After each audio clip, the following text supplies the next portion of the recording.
ভাবে ম্যানেজ করা হয়েছে। তো ওইখানে তো একেবারে সেনাবাহিনীর জিওসি নিজে উপস্থিত ছিলেন, এবং সেনাবাহিনীর অনেক সাপোর্ট, লোকাল হুম, গভর্নমেন্টের অনেক সাপোর্ট, সরকারের অনেক সাপোর্ট, জনগণের অনেক সাপোর্ট নিয়ে হুম। আমরা অপারেশনটা করেছিলাম। এবং সেখানে কিন্তু আপনার ওই যে ছোটখাটো বিষয় নিয়ে কথা বলা হয়, বাট এই অপারেশন চালানো, নিহতদের তালিকা, এই বিষয়ে খুব বেশি অভিযোগ কিন্তু ওখানেও হয়নি। ওকে। সুতরাং অপারেশন আপনি কিভাবে করছেন সেটার উপর অনেক কিছু নির্ভর করে। তুষার ভাই, এটা নিয়ে আপনি যদি আর কিছু বলেন যে কেন আপনি সরকারের কোনো তালিকায় বিশ্বাস করেন না, ওই সরকার যে আপনার তালিকার সোহরাওয়ার্দী তালিকার ক্ষেত্রে। সাহেব সোহরাওয়ার্দী সাহেব রানা প্লাজার ওইখানে যুক্ত হয়েছিলেন এবং হ্যাঁ, সোহরাওয়ার্দী সাহেব একজন রেশমাকে আবিষ্কার করেছিলেন। জি। রেশমা যখন আবিষ্কৃত হয়েছিল এটা নিয়ে বিরাট সন্দেহ প্রকাশ করা হয়েছিল। আপনি যদি মেডিকেল পয়েন্ট অফ ভিউ থেকে বলেন, হুম, আমি পরিষ্কারভাবে বলতে চাই রেশমাকে আবিষ্কারের ব্যাপারটা ভুয়া ছিল। হুম, এটা সম্ভব না যে একজন এইভাবে আটকে থাকার পরে তার স্কিন ক্লিন থাকবে। হুম। স্কিন ক্লিন থাকা সম্ভব না। তো যাই হোক, আরো অনেক কারণ আছে, আমি সেটা এখানে না বলি, কিন্তু এইসব কারণেই অনাস্থাগুলি তৈরি হয়েছে। যখন হঠাৎ করে মানে বেঁচে থাকার অসম্ভব জায়গা থেকে পানি না পেয়ে, কিচ্ছু না পেয়ে একদম বের হয়ে আসে রেশমা, এবং বের হয়ে এসে একেবারে মানে তরতাজা, তখন কিন্তু মানুষ প্রশ্ন করতে থাকে যে তাহলে যারা মরে গিয়েছিল তারা কারা, আর যারা জীবিত অবস্থায় বের হলো তারা কারা। হুম। এখন এইখানে বা যেখানে আপনি তালিকার কথা বলেন, সকল তালিকায় ত্রুটি পাওয়া গিয়েছে অতীতে, ফলে এইখানে লোকজন আগে থেকেই সন্দেহ প্রকাশ করতে শুরু করেছে যে এই তালিকা ঠিক নাই।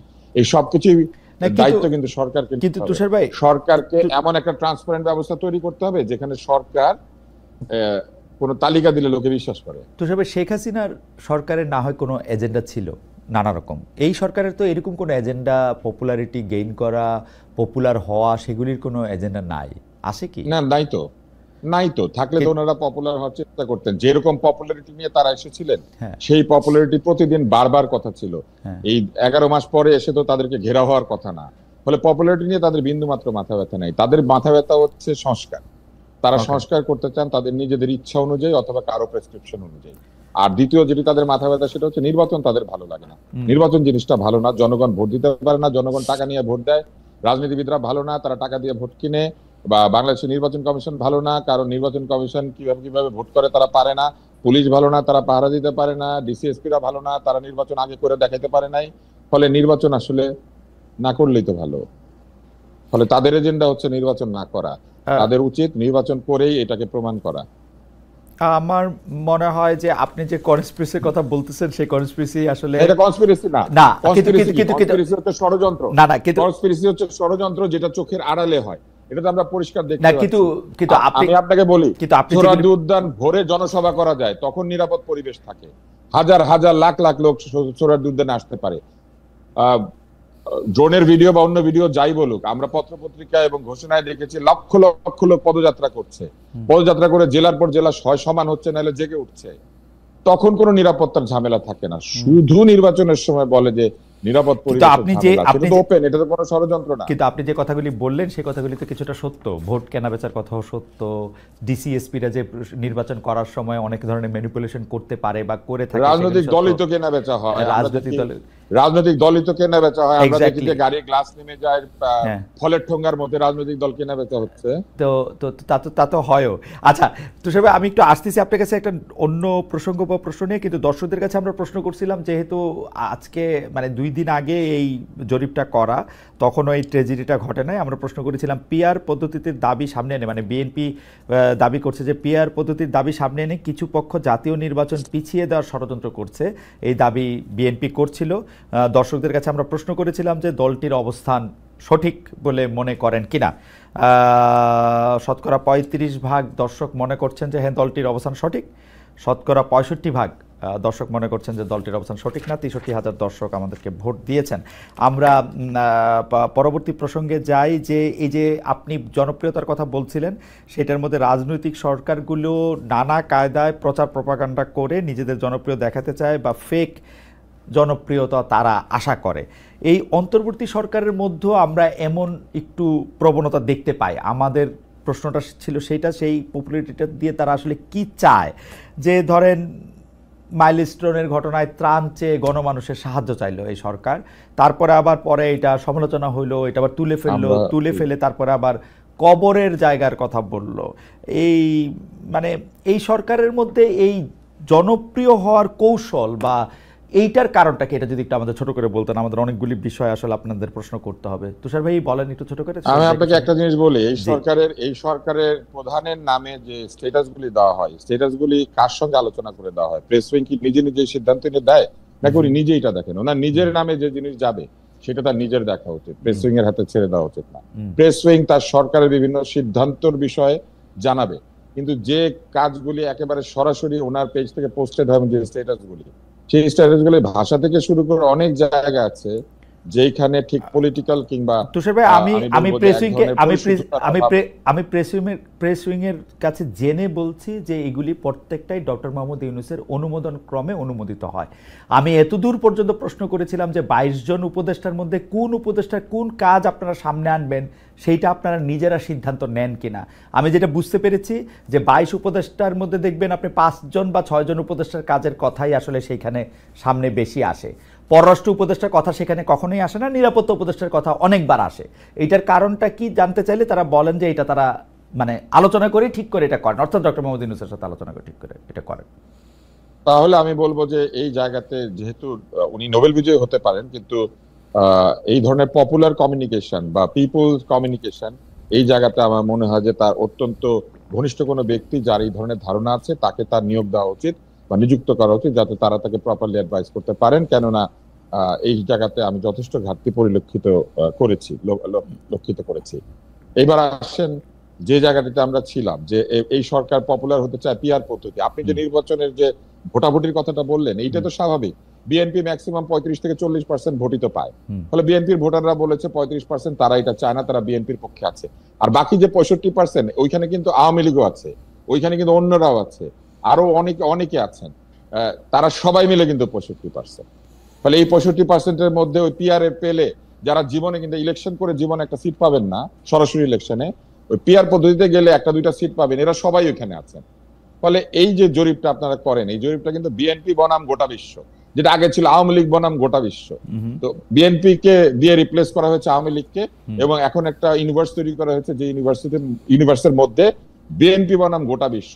35% অ্যাজ এ ভোটার পার্সেন্টেজ যে কোনো নির্বাচনে বাংলাদেশে একটা দলকে সংখ্যাগরিষ্ঠতা দিয়ে দেওয়ার মতো ভোট।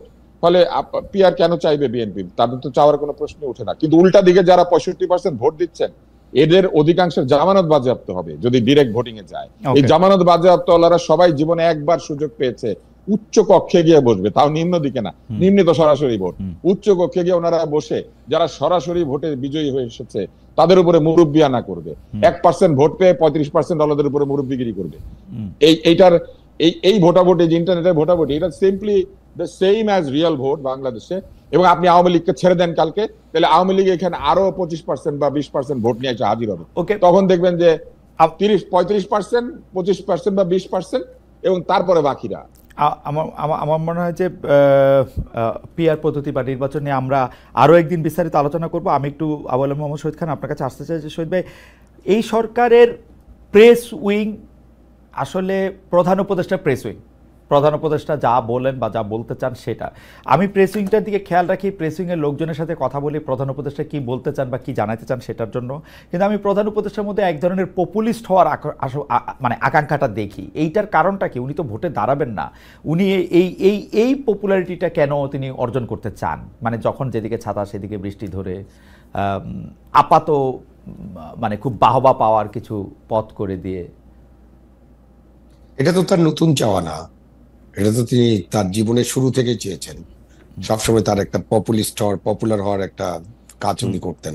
আপনি নোবেল লরেট হওয়ার পরে যেভাবে গেলেন একেবারে একটা বিমান নিয়ে পুরস্কার আনতে, বা যে আপনি তাকে যদি তার পুরো জীবনটা দেখেন, তো তিনি তো সবসময় চেয়েছেন লাইমলাইটে থাকতে, পপুলার, মানে তার জায়গায় 000 ওখানে ছিলেন।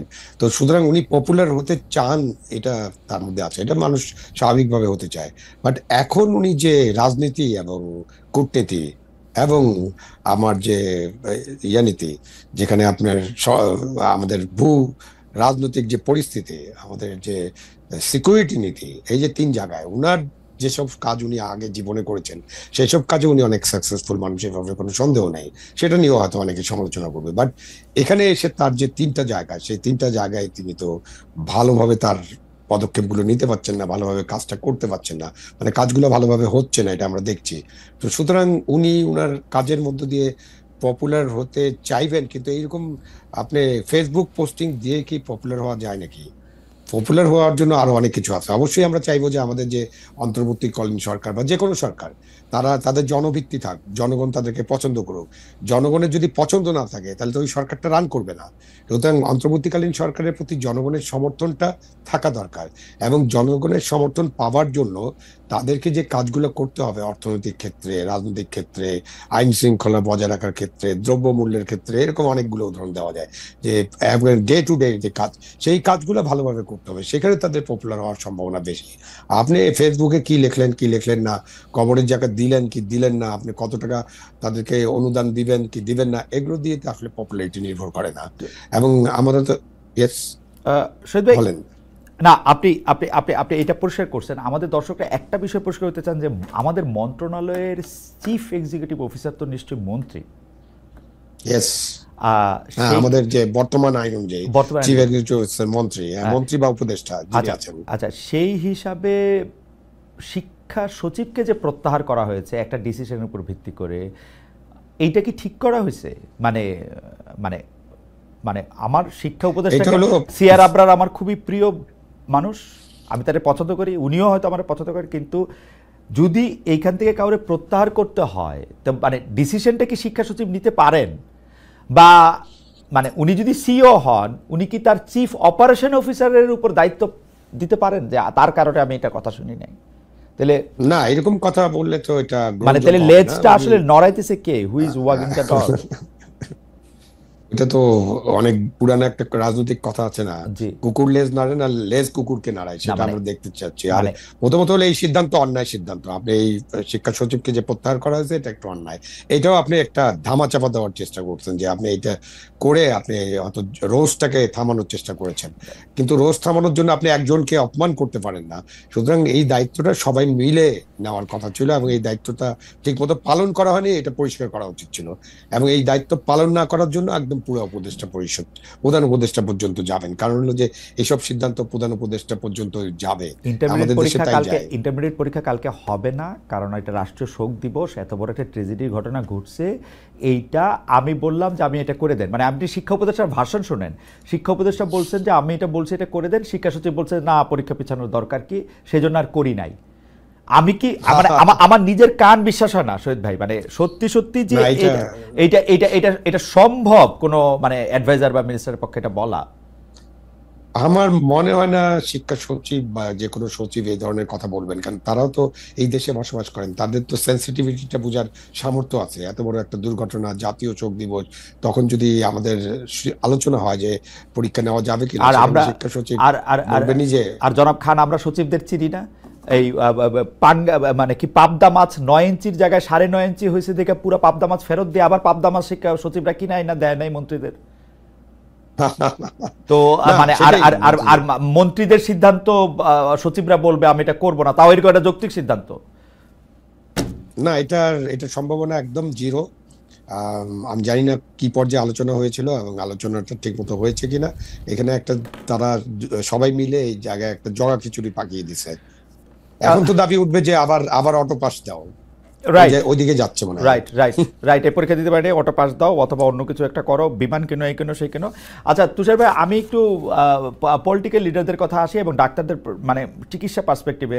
সেটা হচ্ছে যে এই যে মানে কোনো একটা দুর্ঘটনা ঘটলে, কোনো একটা ট্র্যাজেডি ঘটলে প্রচুর মানুষ আসলে দেখতে যান, বার্ন ইউনিটে দেখতে গেছেন না, মানে যখন একটা দগ্ধ রোগীর সবচেয়ে বড় বিষয় থাকে হচ্ছে সংক্রমণ। আমাদের যেহেতু মানে ওর চামড়াগুলি ক্ষতিগ্রস্ত হয়, ব্যাকটেরিয়া আটকাইতে পারে না, সেখানে দলে দলে লোকে তাদেরকে দেখতে যান, সাংবাদিকরা যান, কন্টেন্ট ক্রিয়েটররা যান, জামায়াত যান, বিএনপি যান, মির্জা ফখরুল যান, জামায়াতের আমির যান। এগুলি কি এতবার বলার পরও মানে এটা কোনো আইন করে এটা বন্ধ করা যায় না? এটা মানে এটার কোনো স্কর্ডন করা যায় না যে না তোমরা যাইতে পারবা না? এটা কি মানে এটা কবে গেলে তারা এটা শিখবে যে মানে এটা যাইতে হবে না তাদের, বা তারা গিয়ে কি উপকারটা করেন, মানে এটাও যদি একটু বলতেন ডক্টর তুষার। আমরা শহীদদের কাছে একটু শুনতে চাইবো যে আপনি বলার পরে যে তারা উপকারটা কি করেন, মানে আমরা তাদেরকে গিয়ে তারা এটা কি দেখান, এবং কন্টেন্ট ক্রিয়েটাররা যে খুব একটা পোড়া বাচ্চা আমাদেরকে দেখাইতেছেন, এটা দেখায় ওরা কি বুঝাতে চান যে বাচ্চাটা পুড়ছে, মানে ওদের লেখায় আমরা আর বিশ্বাস করতেছি না।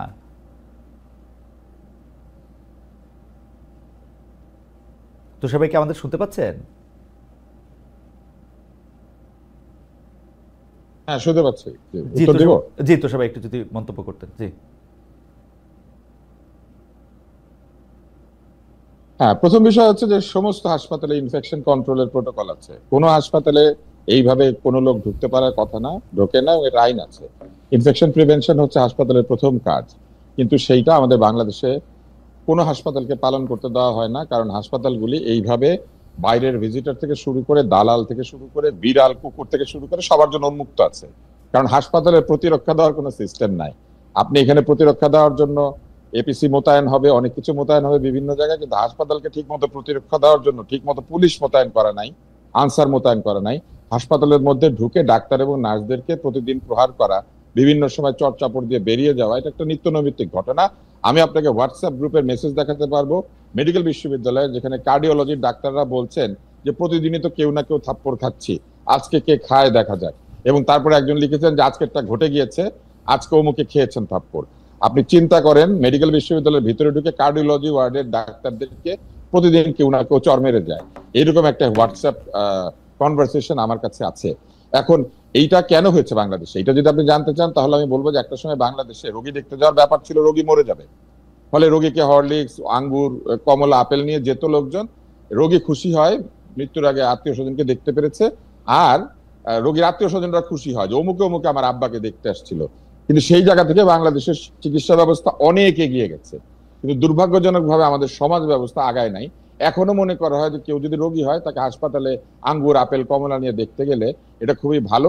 হরলিক্স নিয়ে যায়, হরলিক্স এর মধ্যে ভর্তি চিনি, কিন্তু ডায়াবেটিস রোগীর জন্য হরলিক্স নিয়ে যায় বাদামে। তো এইগুলা ঘটে বাংলাদেশে। এটা আমাদের যারা জনগণ, আমার একটা ছোট প্রশ্ন আছে, এই যে বার্ন ইউনিটে যে ঘটনাটা ঘটেছে, আমার একটা ছোট প্রশ্ন আছে। বলেন। জামায়াতে ইসলামীর আমির জনাব শফিকুর রহমান বার্ন ইউনিটের দরজায় এসে দাঁড়িয়েছেন, কোন ডাক্তার কি সত্যি তাকে বলেন যে আপনি এখানে যেতে পারবেন না? বা মির্জা ফখরুল ইসলাম ডাক্তারের ঘাড়ে কয়টা মাথা? কিন্তু ডাক্তারের তো এটা দায়িত্ব, ডাক্তারের এটা দায়িত্ব তো তুষার ভাই, ডাক্তার তো এটা তাকে বলতে হবে। শোনেন, নিরাপত্তার অভাব থাকলে আপনি নিজেও এটা বলতে পারবেন না। আপনি যদি জানতেন, কিন্তু আপনি থাকলে তো বলতেন, কিন্তু আপনি থাকলে তো বলতেন, এখনকার ডাক্তাররা বলবে না।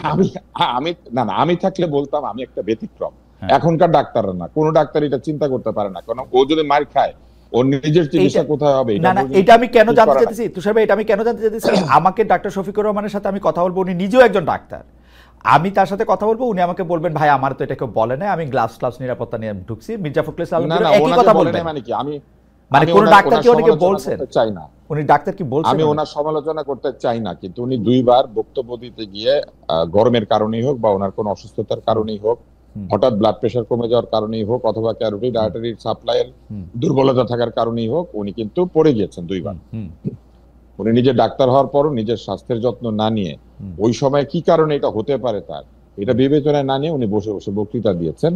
উনি একজন রাজনৈতিক নেতা হিসেবেই আসলে নিজেকে এখন চিন্তা করছেন, উনি ডাক্তার হিসেবে চিন্তা করছেন না, এবং ওই রাজনৈতিক দায়িত্বের অংশ হিসেবে উনি ওখানে গিয়ে হাজির হয়েছেন। আমার প্রশ্ন হচ্ছে যে একজন ডাক্তার, উনি যেটা জানেন না, উনি যেটা জানেন না এটাকেও বিশ্বাস করবে না। একজন ডাক্তার হিসেবে উনি ঠিকই জানেন যে সেটা উনি জানেন, কিন্তু কেউ ওনাকে বাধা দিয়ে, কোন ডাক্তার ওনাকে বাধা দিয়েছেন কিনা আমি এটা শুধু জানতে চাইছিলাম মির্জা ফখরুল সাহেবকে। বা এটা উনি ভালো বলতে পারবেন। আমি ওনাকে জানতে চাই জিনিসটা বলি, জি আমি আপনাকে জিনিসটা বলি, ডাক্তারের বাধা দেওয়ার কথাই না। আচ্ছা, বার্ন ইউনিটের নিচতলাতেই যে কোনো রোগী ঢুকার সময়, যে কোনো ভিজিটার বা যে কেউ ঢুকার সময় এটা বাধা দেওয়ার কথা সিকিউরিটি গার্ডের। আপনি তাকে ডাক্তার পর্যন্ত যেতে দিয়েছেন। এই স্বাস্থ্য মন্ত্রণালয় বাংলাদেশের কোথাও তার দায়িত্ব পালন করছে না। এই স্বাস্থ্য উপদেষ্টার ওইখানে দাঁড়ায় থাকার কথা ছিল। এই স্বাস্থ্য উপদেষ্টা বলে দেওয়ার কথা ছিল যে আপনারা কেউ দেখতে যাবেন না। নিচতলায় দাঁড়িয়ে স্বাস্থ্য উপদেষ্টার অন্যদেরকে আটকানোর কথা। স্বাস্থ্য উপদেষ্টা কই ছিলেন? আচ্ছা, ডাক্তারকে যে বলেন ডাক্তার মাইর খাবে 2 দিন পরে, ডাক্তারেরও বউ বাচ্চা আছে, এটা আপনি একটা পয়েন্ট অফ পয়েন্ট, রাইট, এটা একটা পয়েন্ট অফ পয়েন্ট যে ডাক্তারের কাজ পর্যন্তই তার যাওয়ার কথা না। আমি একটু তুষার আপনাকে থামাই, আমি ডক্টর আবু আলম শহীদ খানকে জানতে চাই। ডক্টর আবু আলম শহীদ খান, এই যে মানে স্বাস্থ্য প্রশাসন বলে একটা ব্যাপার আছে, স্বাস্থ্যের প্রোটোকল মানে চিকিৎসা প্রোটোকল তো জীবন মৃত্যুর ব্যাপার। এই ক্ষেত্রে এইটা কেন, মানে অনেক অনেক দর্শক এটা বলতে পারেন যে আপনারা এটা এত সমালোচনা করতেছেন, অবশ্যই সমালোচনা করব ভাই, যে কোনো জায়গায় এলো ঘর পুড়লে আলু পোড়া খাইতে আসে কয়টা লোক, এটার মানেটা কি আসলে? এই এই এই এটা তো এখন এইটা কই, এই এই প্রশ্নটা কোথায় আসলে? এটা তো এখন দেশের রীতি হয়ে গেছে, এবং এটা তো হলো আপনি রাজনৈতিক পয়েন্ট কাউন্ট করার জন্য। আপনি না গেলে আপনার রাজনীতিতে পয়েন্ট কমে যাবে। কিন্তু আপনি নিজেও জানেন এটা শুধু ডাক্তার হওয়ার দরকার নেই, এটা যে কোনো নাগরিক বা যে কোনো রাজনৈতিক নেতা বা যে কোনো ব্যক্তি পরিবারের সবাই জানে যে আমরা একটা বার্ন ইউনিট কিংবা আরো সেন্সিটিভ ইউনিট যেগুলোতে আছে হসপিটালে আমাদের যাওয়ার একটা রেস্ট্রিকশন আছে, এবং আমাদের একটা নির্দিষ্ট সময় আছে, সেই সময় অনুযায়ী আমাদেরকে যেতে হবে। তারপরে এই যে আমাদের যে নিরাপত্তাহীনতা এবং আমাদের লোকজনের যে স্বাধীন ভাব এবং এই যে প্রেশার গ্রুপ মব এইসব হওয়ার পর কিন্তু আমাদের ডাক্তার সাহেবদের পক্ষে আর এগুলো কন্ট্রোল করা সম্ভব না। এইটা কন্ট্রোল করতে হলেও এটাও তো উপদেষ্টা যে সরকার আছে, যে এখনকার অন্তর্বর্তীকালীন সরকার, এটাও তো একটা সংস্কার। আপনি এই সংস্কারটা করেন না ভাই, তাইলেও তো মনে হবে যে আপনি একটা সংস্কার করলেন। এখন পর্যন্ত কোনো সংস্কার দেখি নাই। তো এটা আজকের এই আলোচনার মধ্য দিয়ে সংস্কার এটা হতে পারে যে এই হসপিটালে বা কোনো একটা চিকিৎসা কেন্দ্রে কোনোভাবে মানুষজন এইভাবে ঢুকতে পারবে না এবং ঢোকার অনুমতি দেওয়া হবে না, এবং সেখানে পর্যাপ্ত নিরাপত্তার ব্যবস্থা করা হবে। তো এটা তো করতে পারে, করা উচিত। এখন স্বাস্থ্য উপদেষ্টা কোথায় আছেন, কি করছেন, কিভাবে দেখছেন জিনিসগুলোকে, এগুলো তো সম্পর্কে আমাদের কিছুই জানা নেই। সারা দেশেই তো আপনি ডাক্তার বলেন, শিক্ষক বলেন, আইনজীবী বলেন, জাজ বলেন, সচিবালয়ের কর্মচারী কর্মকর্তা বলেন, পুলিশ বলেন, সকলের উপরে তো চড়াও এক ধরনের মপতন্ত্র, এবং সকলেই এখন ভয়ে অস্থির কখন তার কি হবে। এই যে আপনি শিক্ষা সচিবকে যে অবমুক্ত করা হলো বা সরিয়ে দেওয়া হলো, এটা দিয়ে আপনি কি মেসেজ দিলেন? যে আমাদের ইচ্ছা হলে আমরা যে কাউকে সরিয়ে দিব, তারপর আমরা একটা যুক্তি দিব। ওনাকে বলেছিলাম, উনি কথা শুনে নেই। ও কি সুন্দর যুক্তি! তো এটার ফলে তো আপনি পুরা সচিবালয় মানে পুরা সিস্টেমে আপনি একটা প্যানিক সৃষ্টি করছেন, প্যানিক ছড়িয়ে দিচ্ছেন। রাইট। তুষার ভাই, আমি আরেকটা বিষয় আপনি একটু প্রশ্ন করতে চাই। আপনি অনেক দিন ধরে হচ্ছে ব্লাড ব্যাংক বা সন্ধানী যখন প্রথম হয়েছে, তার আগে যখন ব্লাড ব্যাংক ছিল সেগুলির সাথে আপনি জড়িত। আমাদের আসলে যেটাকে ব্লাড ব্যাংক বলে সেটার আসলে অবস্থাটা আসলে কি? আমরা কালকে এই যে অনেক লোক হাসপাতালে গেছে, এটা একটা বড় কারণ, কিন্তু তারা রক্ত দিতে গেছে কারণ অনেক বড় বড় ইনফ্লুয়েন্সাররা আহ্বান জানিয়েছেন যে রক্ত দিতে হবে, আপনারা যে যেমনে পারেন সেখানে গিয়ে আসলে রক্ত দেন। এইটার কারণটা কি? মানে আমাদের কি আসলে ব্যাংকে প্রাথমিক ধাক্কা সামাল দেওয়ার মতো রক্ত থাকে না, তারপর আত্মীয় স্বজনের মাধ্যমে সেটা বলা, নাকি ব্যাপারটা এরকম?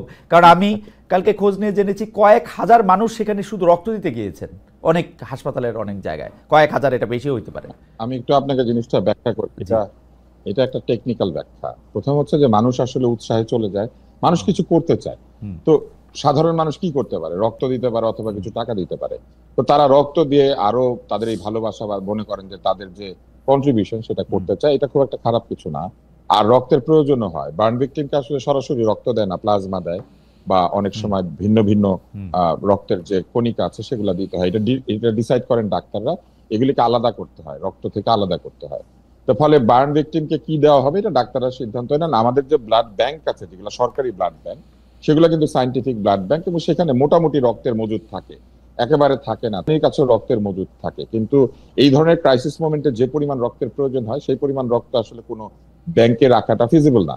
কেননা আপনার সাধারণ সময়ে 500 ব্যাগ ব্লাড দরকার হয় মনে করেন, এই সময় দরকার হচ্ছে 1500 ব্যাগ।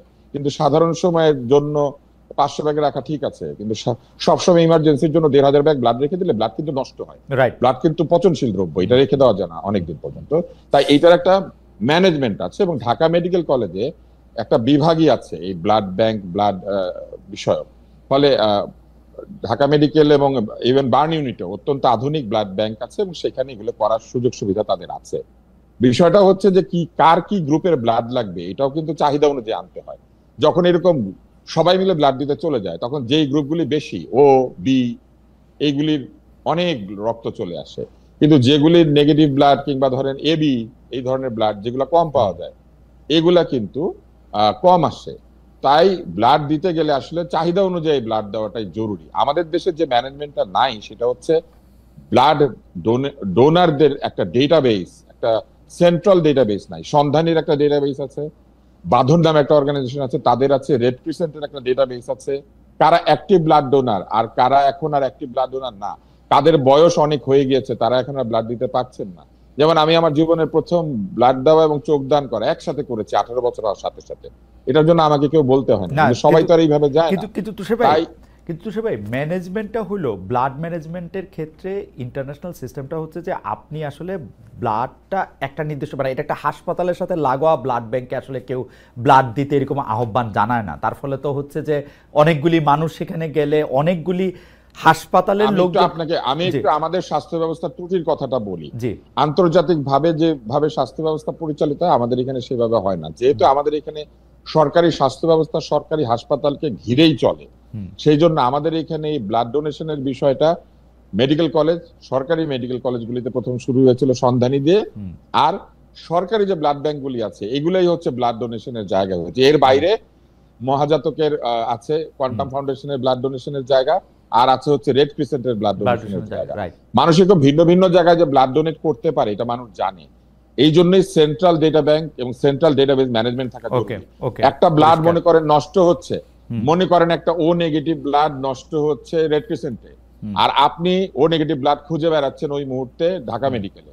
যদি আমরা জানতাম যে এই মুহূর্তে বাংলাদেশে টোটাল ব্লাডের মজুদ কত এবং কোন জায়গা থেকে টান দিলে পরে ব্লাডটা আনা সম্ভব, তাইলে কিন্তু এই যে অহেতুক অতিরিক্ত ব্লাড দিয়ে ব্লাড নষ্ট করা অথবা প্রয়োজনের সময় ব্লাড না পাওয়া, এটা কোনোটাই হতো না। আমাদের স্বাস্থ্য ব্যবস্থা এইগুলিতে মনোযোগ না দিয়ে কিসে মনোযোগ দিয়েছে জানেন? আমাদের স্বাস্থ্য ব্যবস্থা মনোযোগ দিয়েছে দামি দামি যন্ত্রপাতি কিনে আফজল আর মিঠুর পকেট ভর্তি করার জন্য, এবং যেই জায়গা থেকে এখনো স্বাস্থ্য মন্ত্রণালয় বের হইতে পারে নাই। আচ্ছা, এইটা একটা ইন্টারেস্টিং জনাব আবুল মহসুদ খান, মানে একটা সেন্ট্রাল ডাটাবেজের কথা কিন্তু ডক্টর আব্দুল নূর তুষার আজকে প্রথম বলতেছেন না, উনি এর আগে অনেকবার বলছেন। আমরাও এগুলি আসলে গত 20-22 বছরে অনেকবার শুনছি, কারণ এটা একটা বেসিক।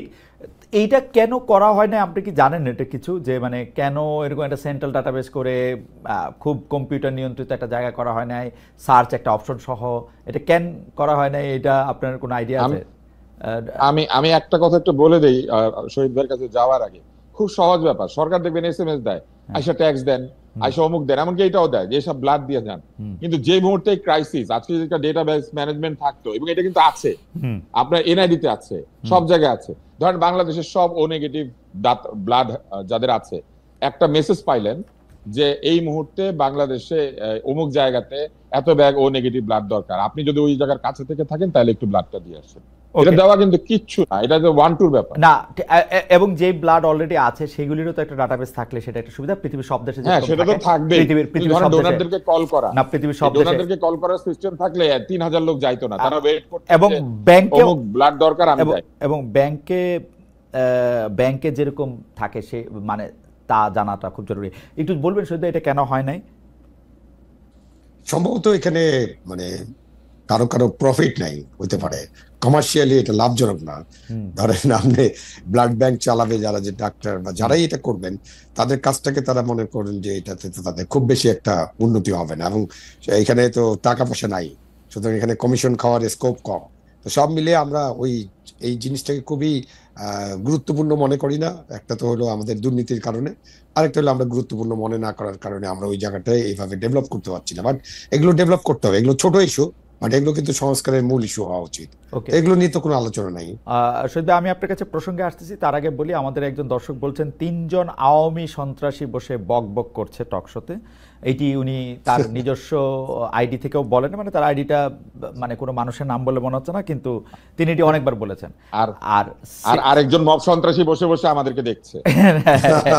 আর সেলিনা পারভিন বলেছেন খালেদ মহিউদ্দিন নিজেই একসময় এই মবদের উস্কে দিয়েছিলেন, এখন যখন সেই মব উল্টে যাচ্ছে তখন নিজেকে দূরে রাখছেন, ইতিহাস সব মনে রাখে। আচ্ছা, ভালো কথা। আমি এইটা একটু জানতে চাই শহীদ আপনার কাছে, যে সোশ্যাল মিডিয়ায় আমরা একটু সময় আপনাদের থেকে একটু চাইয়ে নিচ্ছি, যদিও নির্ধারিত সময় শেষ, কিন্তু কিছু বিষয় নিয়ে একটু কথা হওয়া দরকার, এবং এই কথাগুলি আমাদেরও একটু শিক্ষা দরকার। যে সোশ্যাল মিডিয়া অপতথ্য বা বানোয়ার তথ্য ছড়িয়ে সাংঘর্ষিক পরিস্থিতি তৈরির প্রবণতা এখন অনেকভাবে দেখা যাচ্ছে। অনেক ক্ষেত্রে আর্টিফিশিয়াল ইন্টেলিজেন্স বা AI ব্যবহার করে যে কোনো ঘটনাকে নিয়ে ভুয়া ছবি, ভুয়া ভিডিও বানিয়ে পরিস্থিতি ঘোলাটে করতে চাইছে, অথবা বেশি লাইক বা ভিউ করতে চাচ্ছে। তো এইটা তো পরদিনই বা পর মুহূর্তেই, পরের ঘন্টাই ধরা পড়তেছে যে তারা সত্যি বলতেছেন না। তো তারা এই রিস্কটা নিচ্ছেন কেন? মানে পরে আবার জনগণ জানবেন না যে তারা ভুয়া, তাহলে তারা এটা কেন করতেছেন? শহীদ ভাই কি মনে হয় যে মানে এই না, একটা জিনিস আমাদের দেশে যেটা ঘটে যে একটা নেগেটিভ নিউজ বা নেগেটিভ কোনো কিছু যখন আপনি ছেড়ে দেন, তখন যেভাবে মানুষজন একেবারে যে খেয়ে ফেলে এবং ওইটা নিয়ে যত মাতামাতি করে, তারপরে যখন পজিটিভটা যাবে যে এই তথ্যটা ভুয়া ছিল, সেটা আপনি দেখবেন যে সেটাতে হিট কত হচ্ছে। সুতরাং মানুষের আকর্ষণ হচ্ছে উল্টাপাল্টা নেতিবাচক জিনিস প্রতি, এবং সে কারণে সোশ্যাল মিডিয়া যারা ইনফ্লুয়েন্স করার চেষ্টা করেন তারা এমন এমন জিনিস দেওয়ার চেষ্টা করেন যে যেটা দিয়ে তাদের ভিউ বাড়বে এবং তাদের গুগল ইনকাম। এটা গুগলের সাথে হয়তো কথা বলতে হবে। এই গুগল থেকে যদি ভুয়া নিউজের জন্য টাকা পয়সা যদি না দেওয়া হয়, অথবা এইসব সাইটকে যদি গুগল ব্যান করে দেয়, তখন এটা কমে আসবে। এটা তো বাংলাদেশ থেকে আপনি আমি কিছুই করতে পারবো না। এরা অনেক সময় বাইরের মাধ্যম ব্যবহার করে, একেবারে সব যে দেশ থেকে করে এরকম না, দেশের বাইরে থেকে করে এবং উল্টাপাল্টা জিনিস দিয়ে থাকে। না সন্ত্রাসী বলতে পারে, এখন কোনো অসুবিধা নেই। না শহীদ ভাই, ব্যাপারটা হইতেছে যে ধরেন তার 5 মিলিয়ন ফলোয়ার আছে, 5 মিলিয়ন ফলোয়ার 5 মিনিট পরে আবিষ্কার করলেন যে তিনি যে কথা বলতেছেন সে কথা মিথ্যা, বা 5 দিন পরে আবিষ্কার করলেন, তারপরও তার উপরেই আমরা এই 5 মিলিয়ন তার উপরেই কেন আস্থা রাখতেছি? মানে এই মনস্তত্ত্বটা বুঝতে চাচ্ছি। আমি শাস্তিমূলক ব্যবস্থার জায়গায় যাইতে চাই না, কারণ হচ্ছে যে আমি মনে করি যে আমি গণমাধ্যমের স্বাধীনতায় বিশ্বাস করি, আমি কারো মিথ্যা কথা বলার স্বাধীনতায় বিশ্বাস করি, কারণ মিথ্যা তো ধরা পড়ে, আমার অসুবিধা কি? কিন্তু জনগণ ধরে বেঁধেও কেন মানে তাকেই ফলো করে যাচ্ছে বা তাকেই, এইটার কারণটা কি? একটা তো হচ্ছে যে আমি শাস্তির কথা বলি না, আমি বলছি যে এটা থেকে যে ইনকামটা হয়, সেই মিথ্যা প্রচারের জন্য যদি একটা ব্যবস্থা থাকে যে মিথ্যা কিছু দিলেও তার ইনকাম আর হবে না, সেক্ষেত্রে সে একটু সাবধান হবে। আর জনগণের বিষয়টা তো খুবই মানে এটা অনেক আলোচনা হয়েছে, অনেকে এটা নিয়ে গবেষণা করেছেন। আমরা যা খাইতে চাই, মানে আমরা যা পছন্দ করি, সেটাতে আমরা লেগে থাকি। সুতরাং এখন খালেদ মহিউদ্দিনকে আমার পছন্দ নয়, আপনাকে একটা গালি দিলে আমার খুব মজা লাগে, তো ঠিক আছে ওই গালিটা মিথ্যা বা আপনার বিরুদ্ধে একটা অপপ্রচার করলো, তারপরেও আমার এটা মজা লাগবে। এটা একটা হিউম্যান সাইকোলজি। এই সব জায়গা থেকে মানুষকে বের করা খুব কঠিন হবে, কতদিন লাগবে আমি জানি না, বাট খুব কঠিন। এই লড়াইটা কিন্তু এখন থেকে চালিয়ে যেতে হবে।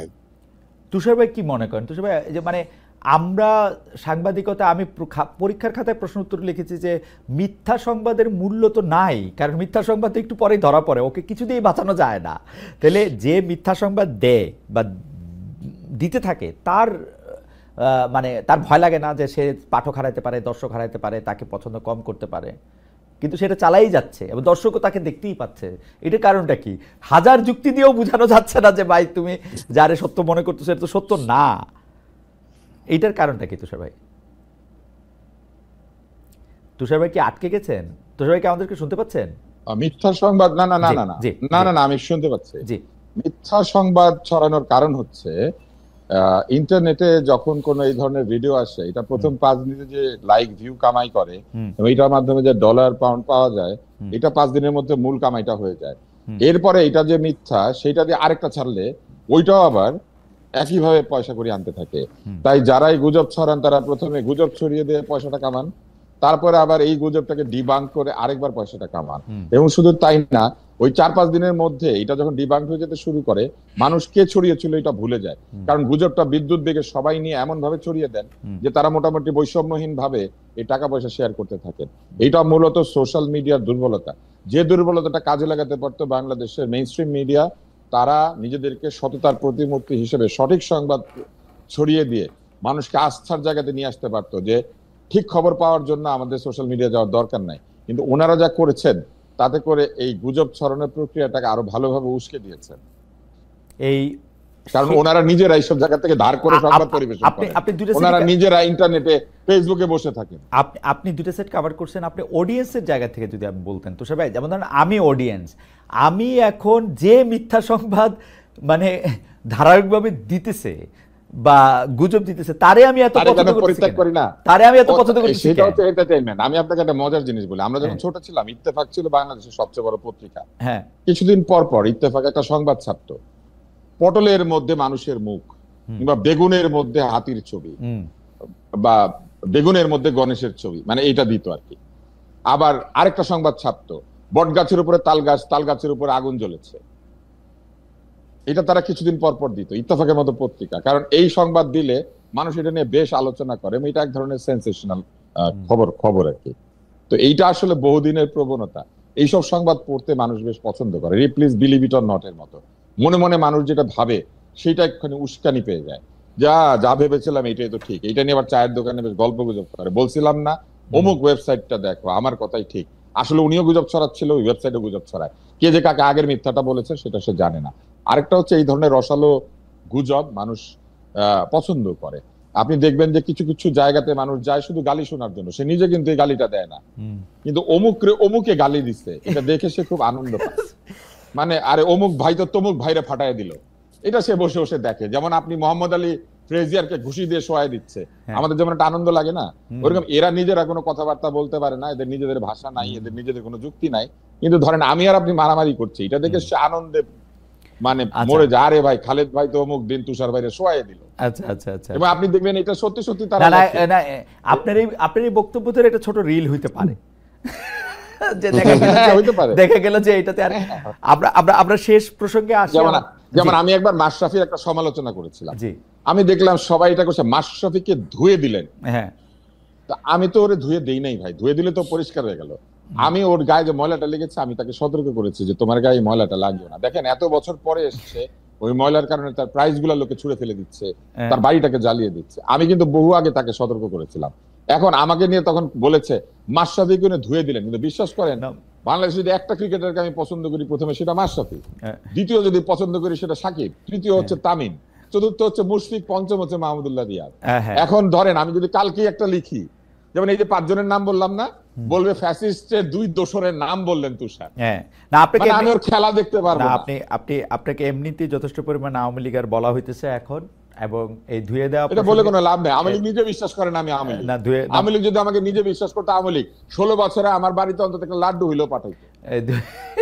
এই ধুয়ে দিলেন প্রসঙ্গে আমি প্রায় শুনি যে, মানে প্রায় শুনি না, দেখি খালেদ মহিউদ্দিনকে ধুয়ে দিলেন, অমুক ধুয়ে দিলেন, ধুইতে আমি একদম পরিষ্কার হয়ে যাচ্ছি।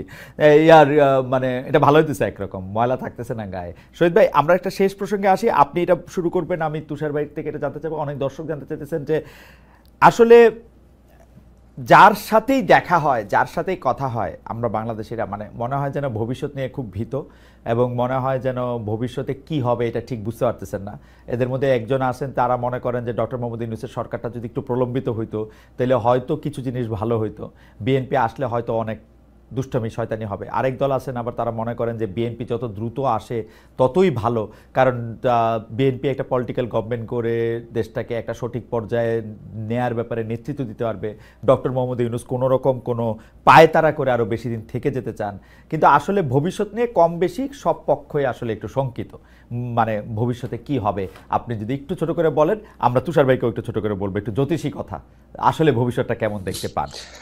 না, ভবিষ্যৎ তো নিশ্চিত না, কারণ আমাদের তো 3-4টা টাইম লাইন, ডিসেম্বর, ফেব্রুয়ারি, এপ্রিল এবং জুন। এবং ডক্টর ইউনূস যেভাবে বলেছিলেন যে অল্প কিছু সংস্কার হলে ডিসেম্বরে নির্বাচন। তো এখন আপনি সংস্কার যে বৈঠকগুলো হচ্ছে, জাতীয় ঐক্যমত্যের যে বৈঠক, সেখানে 164টার মধ্যে 100-র বেশি বিষয়ে অলরেডি এগ্রিমেন্ট হয়ে গেছে, মানে একমত হয়ে গেছেন। তো এখন অল্প কিছু কোথায়, মানে 70% সংস্কার একমত হয়ে গেছে। তো এখন ডিসেম্বরে নির্বাচন হতে পারে, এবং এই নির্বাচনের না হওয়ার জন্য ডক্টর ইউনূসের যতগুলো কথাবার্তা আছে সেখানে সবসময় শর্ত, এবং প্রেস উইং বা ওনাদের উপদেষ্টারা যখন বলেন যে এইটা যদি এরকম ভাবে সম্পূর্ণ করা যায় তখন এই নির্বাচন হবে। সেই কারণে অনেকে এরকম মনে করেন যে আমাদের দেশে নির্বাচন কবে হবে তার কোনো ঠিক নাই। এবং আমার কাছে মনে হয় যে এটা আসলেই কথার কথা নয়, এটা অনেক বিশ্বাসের মধ্যে চলে গেছে যে নির্বাচনের ব্যাপারে বর্তমান সরকারের একদম স্পেসিফিক একদম স্বচ্ছতা নেই। আর হলো যে আপনি নির্বাচন হলে কি হবে আর নির্বাচন না হলে কি হবে, নির্বাচন না হলে কি হবে এটা আমরা গত 11 মাসে বুঝে ফেলেছি। এটা নিয়ে বেশি আলোচনা করার দরকার নেই। আমরা অনেক প্রত্যাশা করেছিলাম, একটা গণ অভ্যুত্থানের মধ্য দিয়ে একটি সরকার গঠিত হয়েছে, ডক্টর ইউনূসের উপরে অবশ্যই মানুষের অনেক প্রত্যাশা ছিল। মানুষ সেই প্রত্যাশার ফানুস থেকে বেরিয়ে যাচ্ছে আস্তে আস্তে। আপনি ওই আগস্ট মাসে ওনার যে পপুলারিটি ছিল আর এখন মানুষ যেভাবে তাকে মূল্যায়ন করে, সেই মূল্যায়ন যদি ওনাদের লোকেরা ঠিক মতো ফলো করে তাহলে ওনারাই বুঝতে পারবেন যে ওনাদের কি অবস্থা। দেশ পরিচালনার বিষয়ে ডক্টর ইউনূস সরকারের একেবারে চরম ব্যর্থতা। মানে আপনি যখনই কোনো সিদ্ধান্ত নিয়ে আলোচনা করবেন, আপনি যে কোনো সিদ্ধান্ত নিয়ে আলোচনা করবেন, দেখবেন যে তাদের ব্যর্থতার পাল্লা দিন দিন ভারী হচ্ছে। এখন বিএনপি একসময় ক্ষমতায় ছিল, এবং বিএনপি যদি পরে ক্ষমতা যায়। বিএনপির অনেক দোষ ত্রুটি ছিল, তাদের বিরুদ্ধে অনেক কথা বলা যায়, তারাও একসময় দুর্নীতির চ্যাম্পিয়ন ছিল, অনেক আরো 10টা কথা বলা যায়। বাট এই দেশের জন্য এখন একটা রাজনৈতিক সরকার এবং একটা ভালো নির্বাচনের মধ্যে দিয়ে সরকার গঠন, এটা খুব গুরুত্বপূর্ণ। এবং এটা না হওয়া পর্যন্ত আসলে জনগণের আস্থা যেভাবে ফিরবে না, একইভাবে আমাদের যারা ডেভেলপমেন্ট পার্টনার্স আছে, উন্নয়ন সহযোগী দেশগুলো, উন্নয়ন সহযোগী সংস্থাগুলো, তাদেরও আস্থা ফিরবে না। এবং আস্থা যে নাই, ফিরবে না, এটা তো আমরা বুঝতে পারছি। আমরা অনেক ঢাকঢোল পেটিয়ে এই যে সম্মেলন করলাম, আমাদের দেশে অনেকে চলে আসবেন, কোটি কোটি ডলার পাইপলাইনে আসবে এবং তারা ইনভেস্ট করবেন, আমরা কিন্তু বাস্তবত সেগুলো দেখতে পাচ্ছি না। সুতরাং একটি নির্বাচিত সরকার আসাটা খুব জরুরি, এবং নির্বাচিত সরকার আসলে সব সমস্যার সমাধান হয়ে যাবে এটা যেমন নিশ্চিত করে বলা যায় না, বাট এই সরকারের চেয়ে নির্বাচিত সরকার ভালোভাবে দেশ পরিচালনা করার চেষ্টা করতে পারেন, করে দেখতে পারেন। আমরা কেন তাদেরকে সুযোগ দেব না, সেটাই হলো কথা। কারণ গণতন্ত্রে তো আপনার একটা নির্বাচিত সরকার লাগবে। আপনাকে ধন্যবাদ ডক্টর আব্দুল নূর তুষার। এ প্রসঙ্গে, ভবিষ্যৎ প্রসঙ্গে আপনার। আমাদের সবসময় মনে রাখতে হবে যে জীবন চিরস্থায়ী না, মানুষ অমর না। তারপর হচ্ছে ক্ষমতা চিরস্থায়ী না, ক্ষমতা পেলে ক্ষমতা ছাড়তে হয়। আর আহ, আর কোনোভাবেই আমাদের যে আমি বলবো যে আহ, মানুষের যে আশা, সেই আশা কোনোভাবেই পরাস্ত হয় না। এখন ক্ষমতা চিরস্থায়ী না, আহ, জীবনও চিরস্থায়ী না, এবং বয়সও একই জায়গায় আটকে থাকে না মানুষের। তাই আমরা চাই বা না চাই, বাংলাদেশের মানুষের বয়স বাড়বে, এবং আজকে যারা ছাত্র তরুণ যারা দল তৈরি করেছেন, একটা সময়ের প্রয়োজনেই তাদেরকেই দেশটা চালাতে হবে। ফলে তাদের মধ্যে যদি রাজনৈতিক প্রজ্ঞা এবং রাজনৈতিক যে দৃষ্টিভঙ্গি, উদার গণতান্ত্রিক দৃষ্টিভঙ্গি যদি তৈরি করা না যায়, তাহলে ভবিষ্যৎ আসলে খুব ভালো না। কেননা এটা তো স্বাভাবিক যে ডক্টর ইউনূস অমর না, শেখ হাসিনা অমর না, খালেদা জিয়া অমর না। ফলে একটা প্রজন্ম চলে যেতে বাধ্য হবে। এই ক্ষমতায় যারা আছেন, এই ক্ষমতা তো তারা চিরস্থায়ীভাবে ভোগ করতে পারবেন না, কারণ ক্ষমতা তাদেরকে ছাড়তেই হবে। ফলে একটা জায়গায় গিয়ে আমাদেরকে নতুন প্রজন্মের কাছে ক্ষমতা হস্তান্তর করতে হবে। সেই নতুন প্রজন্মকে রাজনৈতিকভাবে প্রস্তুত না করে তাদেরকে যেভাবে তাদেরকে যেভাবে যেখানে সেখানে ঘেরাও করে দাবি আদায়, তাদেরকে কোলে তুলে নিয়ে রাষ্ট্রীয় পৃষ্ঠপোষকতায় রাজনৈতিক দল তৈরি করে দিয়ে তাদেরকে পঙ্গু বানিয়ে দেওয়ার যে প্রক্রিয়া, এই প্রক্রিয়াটার মধ্যে দিয়ে আমি মনে করি যে বাংলাদেশের ভবিষ্যৎ রাজনীতিকে ক্ষতিগ্রস্ত করা হচ্ছে। এটা একটা বিরাজনীতিকীকরণের স্টেপ, এবং এই বিরাজনীতিকীকরণ কোনোভাবে বাংলাদেশকে সামনের দিকে এগিয়ে নিয়ে যাবে না। তাই আমি আশা দেখি কোন জায়গায়, যে মানুষ শেষ পর্যন্ত পরাস্ত হয় না, মানুষ শেষ পর্যন্ত লেসার অফ দি এভিল অথবা বেটার অফ দি টু এইটাকে বেছে নেয়। ফলে মানুষ সবসময় ভালোর দিকে যাবে, এবং মানুষ যত আক্রান্ত হবে মানুষ তত ঘুরে দাঁড়াবে। এবং এই ঘুরে দাঁড়ানোর প্রক্রিয়ার একটা জায়গা হচ্ছে নির্বাচন। নির্বাচনে ভোট দিয়ে মানুষ যদি দেখে যে সেই ভোটের মর্যাদা তারা পাচ্ছে না, তাহলে তারা সেই ভোট আরেকজনকে দিবে। এবং এইভাবে দিতে দিতে যারা এখন 2% ভোট পাচ্ছেন, আজকে থেকে 20 বছর পরে তারা হয়তো 60% ভোট পাবেন, 50% ভোট পাবেন। এইটাই হচ্ছে গণতন্ত্রের সৌন্দর্য। গণতন্ত্র একদিনে দেশ বদলায় না। কোন দেশ যারা গণতান্ত্রিক ভাবে জনগণের মতামতকে প্রাধান্য দিয়ে সামনের দিকে গিয়েছে, তারা তাদের উন্নয়নকে অস্থিতিশীল করে নাই। কারণ উন্নয়নের স্থিতিশীলতা, তাদের শিক্ষার স্থিতিশীলতা, তাদের সমাজের স্থিতিশীলতা, এই সবকিছু নির্ধারিত হয় জনগণের বেছে নেওয়া লোকদের মধ্যে দিয়ে। এবং জনগণ এই খারাপকে বাদ দেওয়া এবং ভালোকে বেছে নেওয়ার যে প্রক্রিয়া, এটা যখন শিখে ফেলে, তখন সেই সব দেশ আর পিছিয়ে যায় না। আমি আপনাকে একটা ছোট্ট উদাহরণ দেই। অলিভার ক্রমওয়েল, তিনি ইংল্যান্ডের রাজাকে গণতন্ত্রের কারণে পরাস্ত করে তাকে কিন্তু হত্যাও করিয়েছিলেন। কিন্তু পরবর্তীতে যখন রাজতন্ত্র ফিরে এসেছে, তখন অলিভার ক্রমওয়েল নাই, তার কঙ্কালকে কবর থেকে তুলে এনে ফাঁসি দেওয়া হয়েছে। ফলে মনে রাখতে হবে যে প্রতিহিংসার রাজনীতি এইভাবেই প্রতিহিংসা চরিতার্থ করে। তাই আজকে তরুণদেরকে প্রতিহিংসার রাজনীতি না শিখিয়ে উদারতার রাজনীতি শেখানো দরকার। আজকে তাদেরকে বোঝানো দরকার যে আগামীকাল ক্ষমতা না পেলেই তোমার ক্ষমতার যে আকাঙ্ক্ষা বা উচ্চাকাঙ্ক্ষা, সেটা চরিতার্থ না হওয়ার সুযোগ নাই। কেননা সময় তোমাকে সেই সুযোগ এনে দেবে। তোমার প্রয়োজন হচ্ছে নিজেকে ক্ষমতা নয়, দায়িত্ব পালনের জন্য প্রস্তুত করা। সেই দায়িত্ব পালনের জন্য লেখাপড়ায় আমাদেরকে ফেরত যেতে হবে, কর্মসংস্থানে ফেরত যেতে হবে, উন্নয়নের যে গতিধারা সেইটাকে অব্যাহত রাখতে হবে। সেই জায়গাতে এসে আমাদেরকে বিদেশিদের সঙ্গে নেগোশিয়েট করার ক্ষেত্রে দক্ষতা দেখাতে হবে। আমাদের স্বাস্থ্যের উন্নতি করতে হবে, আমাদের বাণিজ্যের উন্নতি করতে হবে। সেই সব বাদ দিয়ে আমরা এখন ব্যস্ত আছি প্রধানমন্ত্রী কে হবে এটা নিয়ে। কিন্তু তুষার ভাই, আপনার কথা শুনে যদি এরকম মনে হয় যে আপনি প্রমাণিত বা পরীক্ষিত বা আগের দৃষ্টান্ত আসে এরকম খারাপ লোকদের চান, যা বনাম যারা ভবিষ্যতে খারাপ হইতে পারে ওদের জায়গাটা আটকায়া, এটা কি আপনি আসলে খুব ন্যায় বিচার ভবিষ্যতে করতেছেন? খারাপ হইতে পারে, ভবিষ্যতে না, খারাপ মানে হইতে আপনি তো পারে জানেন না যে ওরা তা নয়। খারাপ কিনা। আমি আপনাকে বলি, আপনি আমি তো আপনাকে পুরান বলি, এক পুরান খারাপ উপদেষ্টা- লোকগুলিরে না, সামনে রাখতে চান বা ভালো মানে হ্যাঁ আপনাকে আমি উত্তর দেই। এক এপিএস এর উপদেষ্টা দুর্নীতির অভিযোগে সরে যেতে বাধ্য হয়েছেন। আরেক বলেছেন যে তিনি নাকি তাকে বকে দিয়েছেন ভালো করে, কারণ বউকে তদবিরের মাধ্যমে চাকরি পাইয়ে দিয়েছেন। আপনি রেড ক্রিসেন্টে যান, সেখানে গিয়ে দেখেন কিভাবে দুর্নীতি হচ্ছে। আপনি স্বাস্থ্য উপদেষ্টার কাছে যান, দুইটাকে সরাতে হয়েছে দুর্নীতির জন্য। আপনি দুদকে যান, দুদক অতীতের মামলার সাথে সাথে বর্তমানে তদন্ত করতে বাধ্য হচ্ছে। মর্নিং শোজ দ্য ডে, প্রথম ভাত টিপলে পরে হাড়ির চাল টের পাওয়া না, যায়। সেটা বোধহয় বাংলাদেশে এরকম অনেক না তুষার ভাই, সেটা বোধহয় দিন আপনি আর বলেন, ভাতের আমি জন্য, দেখছি যে সেটা যাদের বোধহয় কোনো- সেটা বোধহয় মানে- দিন আর ভাতের জন্য তত সত্য, মানুষের তোর জন্য অত সত্য নাও হইতে পারে।